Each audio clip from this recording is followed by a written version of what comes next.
महादेव ॲपच्या माध्यमातून एकाच्या नावावर 900 कोटींचे व्यवहार. भाजप आमदार सुरेश धसांचा आरोप. आकाचा नवा पॅटर्न असल्याचा दावा.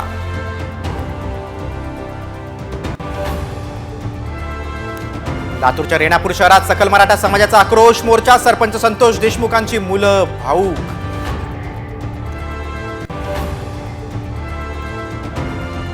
मस्साजोग नंतर आता तुळजापूरच्या सरपंचावर जीवघेणा हल्ला. गुंडांकडून पेट्रोल टाकून गाडी जाळण्याचा प्रयत्न.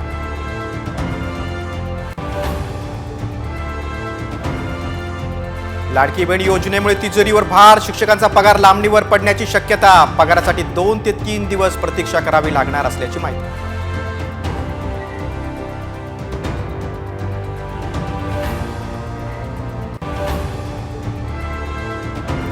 पंतप्रधान मोदी अमित शहानी घेतलं मनमोहन सिंग यांच्या पार्थिवाचं दर्शन. तर सोनिया गांधी राहुल गांधींनीही वाहिली श्रद्धांजली.